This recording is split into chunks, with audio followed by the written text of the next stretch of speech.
All right, let's get into a story that's truly incredible. It's about a man who stood at the crossroads of two completely different worlds and ended up changing the faith of an entire continent. We're talking about Saint Juan Diego and the unbelievable miracle connected to him. This whole massive story really boils down to one single fascinating question. How on earth did a simple, everyday cloak, a tilma made from rough cactus fiber, become one of the most sacred and mysterious religious icons in the entire world? That's what we're going to unpack. So, to really get the miracle, you first have to get the man. Who was this person, Juan Diego, before he was given this mission from heaven? Well, for starters, he wasn't born Juan Diego. His name was Cuauhtlacoatzin. It means talking eagle. What a powerful name, right? He was born right into the heart of the Aztec world, a world with a totally different way of seeing God, nature, and the universe, a world that was about to change forever. And his life really is a tale of two halves. You can see it right here. Before the Spanish conquest, he's living this traditional life within the Aztec worldview. And then, after, everything is different. He embraces Christianity, he becomes a widower, and he gets this reputation for being incredibly devout. We're talking walking for miles and miles just to get to Mass. He's literally a man living between two worlds. So you've got this quiet, humble man, just living his life. But then, in December of 1531, everything changes. He receives a mission that's going to ripple through history for centuries to come. And what's just wild is that these monumental, history-shaping events, they all happen in the span of just 4 days. 4! It all kicks off on December 9th with this incredible vision, and it all comes to a head on December 12th with a sign that honestly defies all explanation. It starts on a place called Tepeyac Hill. A beautiful, glowing woman appears to him, and she tells him she's Mary.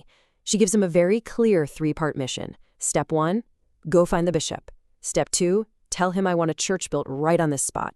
And step 3, explain why, so it can be a place of love and help for everybody. Simple enough, right? Well, not so fast. Juan Diego does exactly what she says. But you have to put yourself in the bishop's shoes. The Spanish conquest was only 10 years earlier. Things are tense. So when this poor indigenous man shows up saying the Mother of God appeared to him, the bishop hears him out, but he's skeptical. Deeply skeptical. He tells him, I need proof. Bring me a sign. And this is where it all pivots. The bishop asks for proof, and that demand sets the stage for something that no one could have ever expected. Now the pressure is really on Juan Diego. But just as he's supposed to be getting this divine sign, a very real, very human crisis hits him. His uncle, who he's incredibly close to, is dying.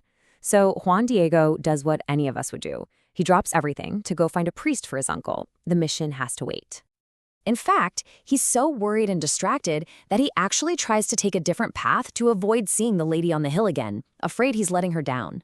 But she finds him anyway, and she speaks what have become the most famous words of the whole story, comforting him by saying, Am I not here, I who am your mother? Just like that, she calms all his fears. She tells him not to worry, that his uncle has already been cured. And then she gives him a very strange instruction. She tells him to go to the top of that same barren, frozen hill and gather flowers. And this is where things get surreal. He goes up there, and on this frozen hilltop in the dead of winter, he finds it covered in blooming roses. But get this, they're not just any roses, they're Castilian roses, the kind from Spain, the bishop's homeland. They shouldn't even be growing in Mexico at all, let alone on a frozen hill in December. So he gathers up these impossible flowers into his cloak, his tilma, and he heads back to the bishop. But you gotta wonder, right? Is a bunch of pretty, out-of-season flowers really going to be the sign that convinces a skeptical bishop? And this is the moment Juan Diego gets in front of the bishop and he opens his tilma. The roses cascade out onto the floor, but that's not the miracle. The miracle is what's left behind, impossibly imprinted on that rough cactus fabric. It's a perfect, glowing image of the lady from the hill. The sign wasn't the flowers. It was this image, an image packed with symbols that both the Spanish and the Aztec people would understand. The bishop just saw it and he dropped to his knees. So the miracle happened. The bishop was convinced. but it was the image itself, left on that simple cloak, that created a legacy that's still going strong almost 500 years later. And what happened next? Well, the bishop built that shrine right where she asked. And Juan Diego, the humble messenger, he didn't just go back to his old life. He dedicated the rest of his days to being the caretaker of the shrine, sharing his incredible story with everyone who came, right up until he died in 1548. Now, fast forward. I mean, way, way forward. For centuries, people viewed him as a holy man. But it wasn't until 2002, nearly 500 years later, that Pope John Paul II officially canonized him, making him the very first indigenous saint from the Americas. So why does he matter so much? What's his legacy? Well, when he was made a saint, the Pope really laid it out.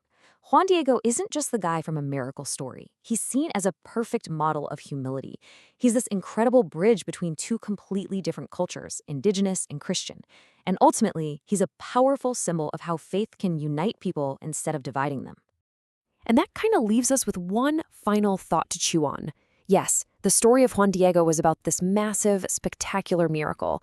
But underneath it all, it's really about an ordinary person who was simply open to seeing something extraordinary. And it makes you wonder, doesn't it?